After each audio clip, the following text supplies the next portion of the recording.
All right, let's see if we can get Makwe Masilela up on the line. This, of course, after the Reserve Bank cut rates overall this year now by 3 percentage points since January in an effort to counter the effects of COVID-19 and the lockdown on the economy. That's been 5 different rate cuts. Really incredible. We haven't seen anything like this before. Now, remember that lower rates mean consumers pay less on debt. The money saved theoretically could be spent on goods and services that could boost the economy. To discuss, we're joined by the Chief Investment Officer of Makwe Fund Managers, Makwe Masilela. Great to have you with us, Makwe. Was this enough of a cut for you?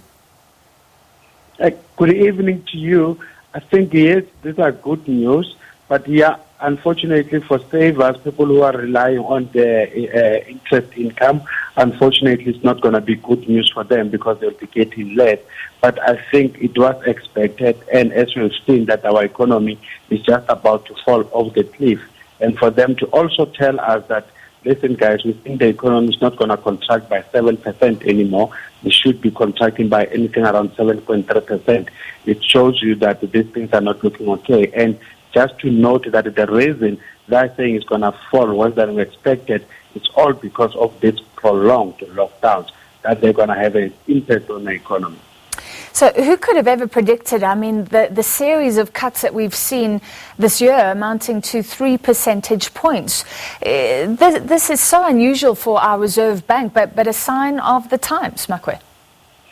Exactly, and this is unusual times anyway globally, and you know that's the only thing that he can do, because we've always said that we need monetary policy to do their part, and he's been doing his part, but more importantly, we also need the fiscal policies to come into play with social policies, so that those policies, they don't just benefit a few. If you only have the fiscal policies and the monetary policy, and you will neglect your social policies. Yeah. But yes, we have not seen something like this before, but we should be mindful that there's an opportunity for us to be able to pay off those who can afford whatever debt that we are having, especially the ones which are tripping high interest rates, the likes of your overdraft, credit cards, loans, stuff like that. Does not mean we have to be reckless and go and try to get more debt. And as you said earlier, as you will be paying less on your installments that attract interest rates, that saving, we expect you to use it into the economy, because for the economy to grow,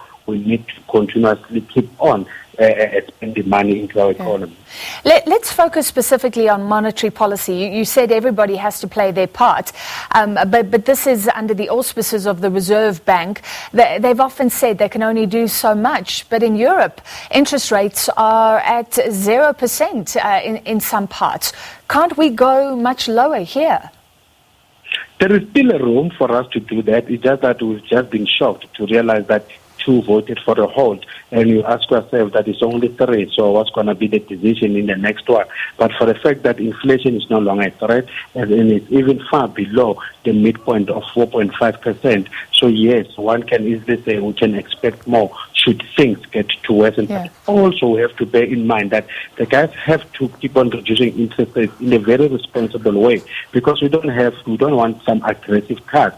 Then 6-7 months down the line, then they start increasing interest rates again. I think that's trying to get into a position that interest rates will be at levels that they know that they'll be sustainable, and we can have those low interest rates, you know, for at least a good period of time going forward. Because if you check their model, it's looking at interest rates being around 3.84% going forward, and the other year, 2022, 3.87%. So I think if we continue reducing at this responsible rate, the chances are that maybe we get the last decrease come the fourth quarter of this year.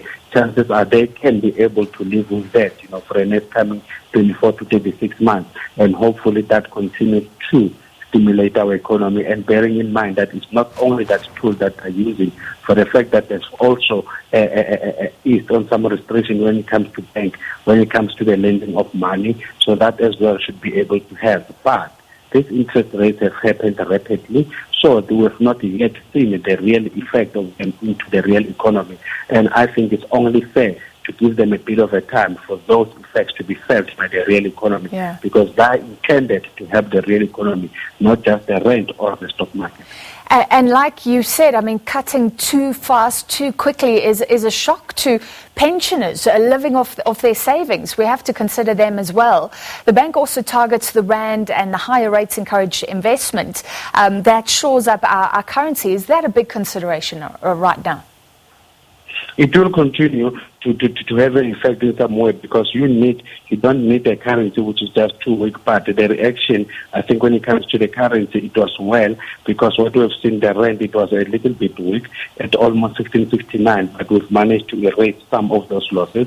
But if you compare the rand's performance for the day, for the fact that at least it's weak almost 0.5%, I think that should not mislead us. What's important is that immediately after the cut, we managed to regain most of the losses. I mean, from almost 1670 to almost 1658. I think that's a good, decent 12 cents that the rand managed to recover. Finally, Makwe, before you go, I mean, like you said, the economic outlook has deteriorated even further. We're seeing businesses shut, wave after wave of job losses. And you deal with investors. What's the sentiment right now? That South Africa won't recover from this, or can we overcome even the ripple effects across our economy now and bounce back in coming years? You know, for us, it's just unfortunate. You know, COVID-19 came at a time when our economy, anyway, it was struggling. I mean, we're already in a recession, let alone that it's been downgraded. So, yes, ultimately we will recover. The question is, how long will it take us to recover? And I think what will help us to recover much quicker is whatever that we are trying to implement, we must implement it with speed. Whether it's fiscal or monetary policy, I think speed will determine, well, how quick are we going to recover. But yes, ultimately we'll get out of this. But unfortunately, it's very difficult to put a time frame that it should take us another 12 or 24 months. And listen, it's not only us back home here, you know, we even have the European Union as well struggling to get their act together. But yeah, ultimately we'll recover. But yeah, we don't have that crystal ball to tell you exactly when and what will be the form of the recovery.